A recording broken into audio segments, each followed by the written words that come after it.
Good morning to all. I hope you all are fit and fine at your home.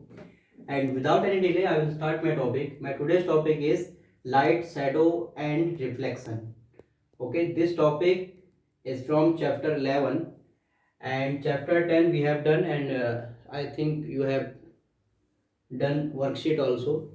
And in this chapter, today I will explain only two topic. The first one is a light, and second one is shadow.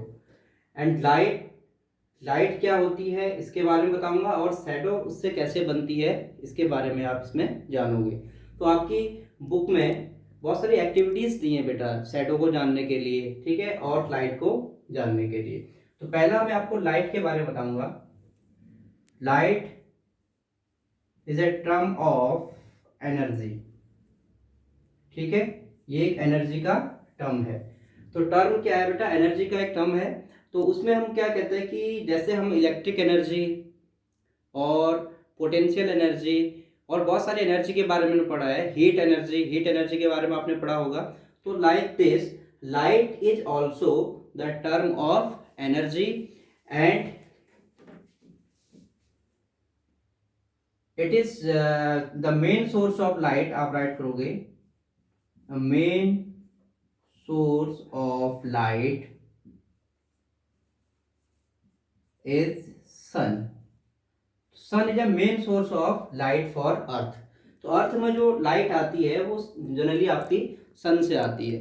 तो उसको हम बोलते हैं कि ये main source है। Source का मतलब जो कहीं से अगर ओरिजिन जहाँ से उसका है, ओरिजिन का मतलब है कि जहाँ से वो ऑब्टेन होती है, उसको हम बोलते हैं मेन सोर्स। तो मेन सोर्स लाइट का क्या है बेटा? सन। और उसके बाद आता है आपका नेक्स्ट ल्यूमिनस। तो ल्यूमिनस भी आपका सेम लाइट पे डिपेंड करता है, यानी कि ऐसे ऑब्जेक्ट, तो ल्यूमिनस को हम बोल देंगे ऑब्जेक्ट विच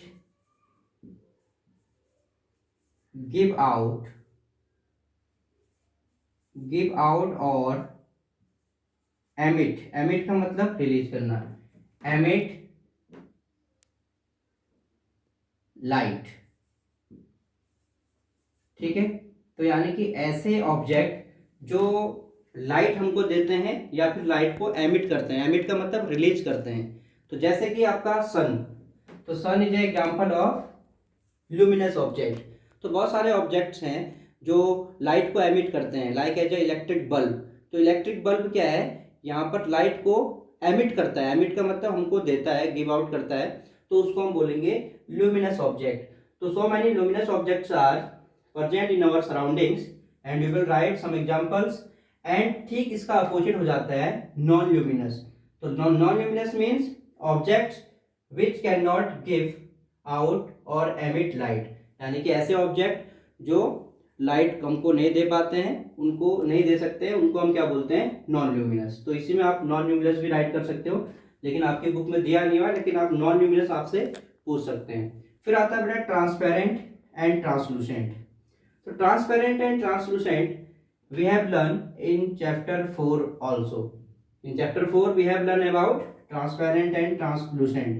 तो वहां पर हमने जो पढ़ा था, वहां पर हमने ये पढ़ा था कि ट्रांसपेरेंट कौन से ऑब्जेक्ट होते हैं जिसके पीछे हम कोई दूसरे ऑब्जेक्ट को देख पाते हैं, उसको हम बोलते हैं transparent, like as a glass, ठीक है। ट्रांसलूसेंट का मतलब जहां पर हम पार्शियली देख पाते हैं किसी दूसरे ऑब्जेक्ट को उसके पीछे, ठीक है। We are able to see any other object behind them, ठीक है। तो वो तो होगा आपका ट्रांसपेरेंट। एंड ट्रांसलूसेंट में क्या होगा? We can see but partially, हम उसके ऑब्जेक्ट को उसके पीछे देख तो पाते हैं लेकिन पार्शियली का मतलब धुंधला धुंधला हमको दिखाई देता है, पूरा कंप्लीट विजन नहीं हो पाता है, तो हम उसको बोलेंगे ट्रांसलूसेंट, ऐसे ऑब्जेक्ट। लेकिन यहाँ पर इसकी जो डेफिनेशन होगी वो लाइट के अकॉर्डिंग आपको राइट करनी है, ठीक है, क्योंकि हम लाइट वाला चैप्टर पढ़ रहे हैं। तो वो चैप्टर 4 में आपने कि ऑब्जेक्ट दिखाई देता है या नहीं दिखाई देता है उसके अकॉर्डिंग हमने किया है।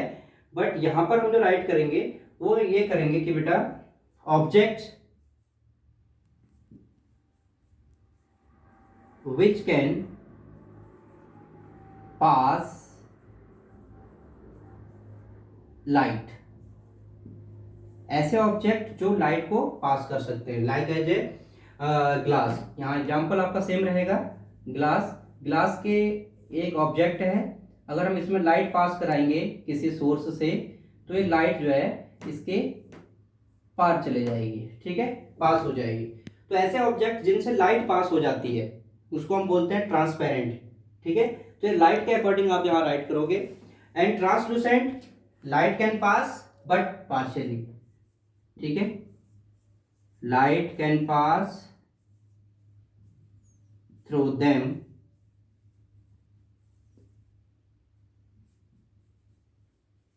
But partially. पार्शियली का मतलब होता है कि तुतरा तुतरा जाएगा। तुतरे यानी कि लाइट पास तो होगी, कंप्लीट नहीं हो पाएगी, नॉट कंप्लीटली भी हम इसको राइट कर सकते हैं, ठीक है। Light can pass through them but not completely. तो यहाँ पर लाइट तो पास होगी लेकिन कुछ लाइट पास होगी, पूरी लाइट पास नहीं होगी। जैसे यहाँ इतनी लाइट पास हो रही है, तो यहाँ पर क्या होगी, आपकी लाइट पास होगी लेकिन थोड़ा कम लाइट पास होगी, तो उसको हम बोलेंगे ट्रांसलूसेंट। उसके बाद आता है बेटा ओपेक ऑब्जेक्ट। ओपेक ऑब्जेक्ट आपने पढ़े होंगे, तो ये भी आपने चैप्टर 4 में पढ़ा था। तो यहां पर हम लाइट के अकॉर्डिंग पढ़ेंगे, through them light can not pass. Objects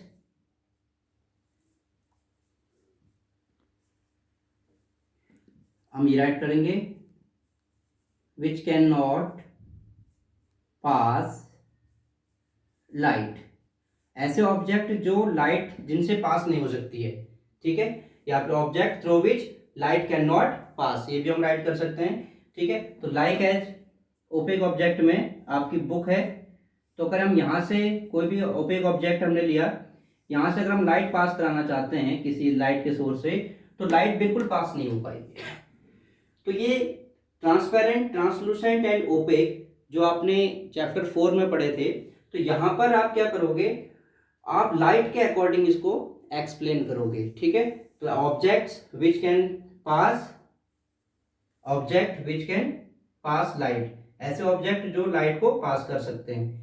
and object through which light can not pass, light can pass through them but partially. यहां पर आएगा पार्शियली का मतलब आधा। ओपेक में object which can not pass light, जो light को पास नहीं कर सकते हैं, तो ऐसे ऑब्जेक्ट्स आपके ये कहलाते हैं नोन एज ओपेक ऑब्जेक्ट्स।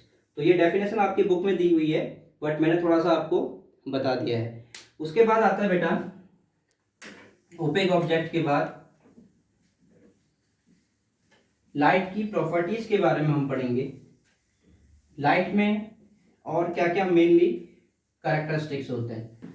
तो देखो, अगर लाइट किसी ओपेक ऑब्जेक्ट से पास होती है, जैसे ये आपका ओपेक ऑब्जेक्ट है, अगर लाइट यहां से पास होती है, लाइट को हम अगर इस पर गिराते हैं, इंसिडेंट करते हैं, तो अगर लाइट पास नहीं होती है, सपोज ये ओपेक ऑब्जेक्ट है, लाइट पास नहीं होती, तो लाइट कहाँ जाएगी, तो लाइट जो होगी वो रिफ्लेक्ट होके वापस आ जाएगी, ठीक है। अब जब लाइट रिफ्लेक्ट होके वापस आ जाएगी, इसके पीछे नहीं जाएगी, तो और बाकी इधर से लाइट जा रही है, लेकिन इतने एरिया में लाइट नहीं जा रही है, तो इसका जो इमेज है शैडो की फॉर्म में, वो यहाँ पीछे बन जाएगा, ठीक है। तो यहाँ पर इसकी शैडो बन जाएगी, और शैडो बनने के लिए आपको एक स्क्रीन की रिक्वायरमेंट होती है, ठीक है। स्क्रीन का मतलब है कि शैडो जब बनेगी, तो वहां पर उसके पीछे स्क्रीन रखते हैं, तो तब हमको शैडो दिखाई देगी। जैसे हम चलते हैं, तो हमें अर्थ में हमारी, या फिर जितने भी अर्थ में हम घूमते हैं, तो उसमें क्या होता है, हमारे चारों तरफ से उसकी शैडो बन जाती है। कैसे? क्योंकि अर्थ वहां पर स्क्रीन का काम करता है, और हम ओपेक ऑब्जेक्ट हो जाते हैं, और सन से डायरेक्टली लाइट आती है और हमसे पास नहीं हो पाती है, और अर्थ में हमारी शैडो फॉर्मेशन होती है। तो ये सब चीजें आप डेली लाइफ में देखते हो। तो शैडो के बारे में मैं आपको यहां बता रहा हूं। Shadow, when any opaque object, जैसे ये ओपेक ऑब्जेक्ट है, when any opaque object come on the path of light, then shadow will form. यानी कि कोई भी ओपेक ऑब्जेक्ट अगर लाइट के पाथ में, ये पाथ है लाइट का, लाइट के पाथ में अगर आता है, तब क्या होता है, शैडो फॉर्मेशन होता है, ठीक है। ब्लैक कलर की शैडो बनती है, तो शैडो का जो इमेज होती है वो ब्लैक होती है, ठीक है। और वहां पर स्क्रीन की रिक्वायरमेंट होती है, अगर स्क्रीन नहीं होगी तो शैडो नहीं बनेगी। जैसे ये मेरा हैंड है, बोर्ड में शैडो बन रही है, फिंगर्स दिख रहे हैं, तो बोर्ड यहाँ पर स्क्रीन का काम करेगा, और ये जो मेरा हैंड है वो ओपेक ऑब्जेक्ट है, और साथ में जो उधर से लाइट आ रही है तो वो लाइट इससे मेरे हैंड से पास नहीं हो पा रही है, तो पास नहीं होगी, तो ये ओपेक ऑब्जेक्ट है। और शैडो कहाँ बनाएगा? इस बोर्ड पे, व्हाइट बोर्ड पे। तो व्हाइट बोर्ड यहाँ पे स्क्रीन का काम कर रहा है, और मेरा हैंड जो है वो क्या है? ओपेक ऑब्जेक्ट है, और लाइट सोर्स से बाहर से आ रही है। तो ये सब बेटा शैडो फॉर्मेशन के लिए क्या क्या रिक्वायरमेंट है? सबसे पहले तो ओपेक ऑब्जेक्ट की रिक्वायरमेंट होती है। Opaque object is required for formation of shadow. Opaque object होगा तब शैडो बनेगी। अगर सपोज यहाँ पर ओपेक ऑब्जेक्ट ना लें, अगर हम ट्रांसपेरेंट ऑब्जेक्ट ले लेते हैं तो लाइट क्या होगी? वापस आने की बजाय इसके पार चले जाएगी, तब शैडो नहीं बनेगी। शैडो किस केस में नहीं बनेगी? अगर आपने ऑब्जेक्ट ट्रांसपेरेंट लिया हुआ है। ट्रांसपेरेंट का मतलब जिससे लाइट पास हो जाती है। अगर लाइट यहां से पास हो जाती है तो शैडो फॉर्मेशन नहीं होगा, तब शैडो नहीं बनेगा। शैडो कब बनेगा? जब ये आपका ऑब्जेक्ट ओपेक हो। ओपेक का मतलब इससे लाइट पास नहीं हो पाए। तो लाइट जब पास नहीं होगी तब ही आपका शैडो बनेगा। और लाइट कहाँ जाएगी जब पास नहीं होगी? तो रिफ्लेक्ट होके वापस आ जाएगी, ऑब्जेक्ट से रिफ्लेक्ट होके वापस आ जाएगी। तो इसको हम बोलते हैं रिफ्लेक्शन। ठीक है, रिफ्लेक्शन अभी नेक्स्ट टॉपिक है। अब शैडो में सबसे पहले रिक्वायरमेंट है क्या है? ओपेक ऑब्जेक्ट का होना है, ये जो ओपेक ऑब्जेक्ट है। Second, light. Light is essential. सबसे पहले लाइट आनी चाहिए था वैसे, लेकिन आप सेकंड में भी राइट कर सकते हो, कि लाइट की रिक्वायरमेंट होती है। अगर लाइट नहीं होगी तो शैडो नहीं बनेगी। तो लाइट जब सोर्स से निकलेगी, ओपेक ऑब्जेक्ट पे गिरेगी, और रिफ्लेक्ट होकर जब वो लाइट वापस आ जाएगी तो ओपेक ऑब्जेक्ट के पीछे उसकी शैडो बनेगी। तो यहां पर बनेगी शैडो। शैडो फॉर्मेशन कहाँ होगा? अब थर्ड वन, शैडो अगर ये बाय चांस स्क्रीन ना हो, स्क्रीन ना हो तो इसकी इमेज बनने के लिए कोई भी अगर स्क्रीन नहीं है, पीछे पूरा गैप है, तो शैडो नहीं बनेगी। तो third one is screen is also required. Screen is also required for making shadow. तो शैडो बनाने के लिए सबसे पहला जो रिक्वायर्ड है वो सनलाइट है, और सेकंड वन इज ओपेक। हम फर्स्ट भी राइट कर सकते हैं, आगे पीछे राइट कर सकते हो बेटा, कोई ज़्यादा इतना वो नहीं है, हार्ड एंड फास्ट रूल नहीं है। तो ओपेक ऑब्जेक्ट, सनलाइट, कोई भी लाइट हो सकती है, सनलाइट या फिर इलेक्ट्रिक जो बल्ब हैं उनसे लाइट निकलती है, ठीक है, और CFL उनसे लाइट निकलती है। तो कोई भी ऑब्जेक्ट हैं उनसे लाइट, जो लाइट रिलीज करते हैं, एमिट करते हैं, उनको हम सोर्स बोलते हैं। तो कोई भी सोर्स से अगर लाइट आती है उसको हम लाइट हो जाएगी। अब स्क्रीन, स्क्रीन की रिक्वायरमेंट होती है। अगर स्क्रीन नहीं होगी तो यहाँ पर आपका शैडो फॉर्मेशन नहीं होगा। तो शैडो को आप पहले डिफाइन करोगे। तो what is the meaning of shadow? Shadow will form, आप राइट कर लेना बेटा, आपकी बुक में दी है। शैडो व्हेन, आप सीधे राइट करोगे, when opaque object, opaque object come on the path of light, on the path of light, what happen when shadow will come?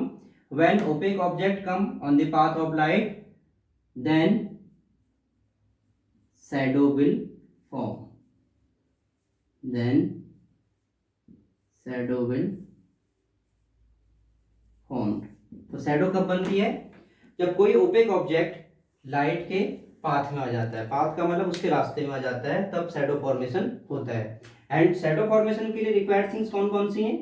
Opaque object, light and screen, जो मैंने आपको इस diagram में बता दिया है। तो अब इससे क्या प्रूफ होता है बेटा, कि लाइट अगर यहाँ पर कोई ओपेक ऑब्जेक्ट आ जाता है तो लाइट रिफ्लेक्ट हो गई, वापस आ गई। तो इससे प्रूफ होता है कि light travel always in a straight path, यानी कि लाइट जो है हमेशा स्ट्रेट पाथ में ही ट्रेवल करती है। ये यहाँ से मुड़ के इधर से वापस नहीं जाएगी यहाँ पे, क्योंकि इसका पाथ वो है बिल्कुल स्ट्रेट है। स्ट्रेट का मतलब सीधी लाइन में पास होगी। तो इसकी एक एक्टिविटी है, आपकी बुक में दी हुई है, वो प्रॉपर्टीज ऑफ लाइट में हम राइट कर सकते हैं। तो लाइट की तो सबसे पहले प्रॉपर्टीज मैंने आपको बता दी। शैडो फॉर्मेशन होगा लाइट की प्रेजेंस में। अब सेकेंड वन जो है लाइट, पहले यहाँ राइट कर देते हैं हम, properties of light. Properties of light. Light की प्रॉपर्टीज है, पहला travel in a straight path. Straight path, straight path का मतलब सीधी लाइन में ये आपकी ट्रेवल करेगी। ट्रेवल का मतलब मूव करेगी। तो इसका एग्जांपल है बेटा, अगर एक लिट कैंडल हम रखते हैं, यहाँ पे कैंडल है जो जली हुई है, अगर आप लिट कैंडल को यहां से एक सीधे पाइप से देख रहे हो, एक पाइप है और यहां से आप इसको देख रहे हो, सीधे पाइप से अगर इसको देखते हो तो आपको इसकी जो लाइट है, ये कैंडल आपको दिखाई देगी। ठीक है, अब आप क्या करो, एक सीधा जो स्ट्रेट पाइप की जगह पे आप ले लीजिए bent pipe. Suppose you are having a bent pipe,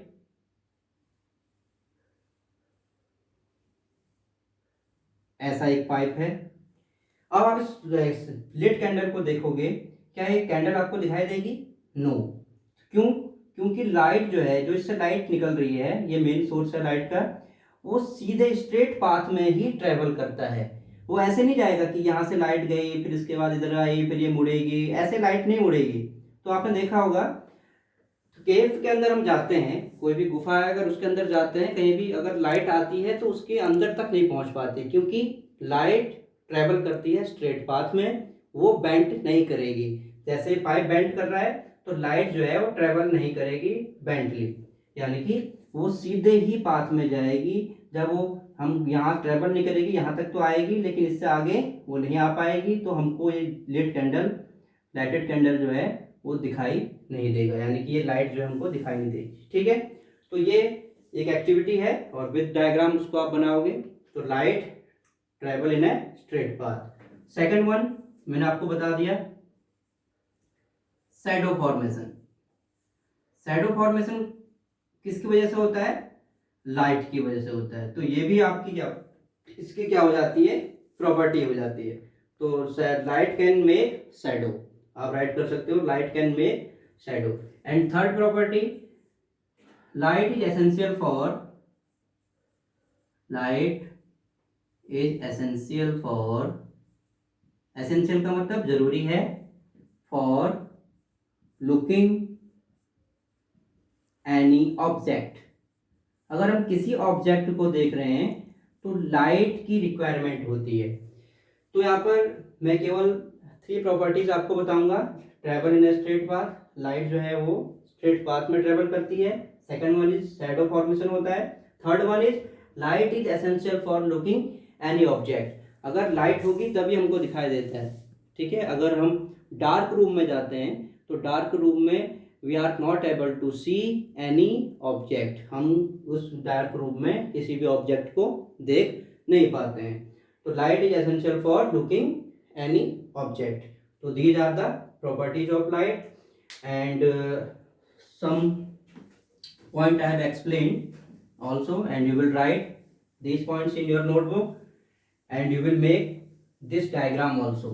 ठीक है, thank you, have a nice day.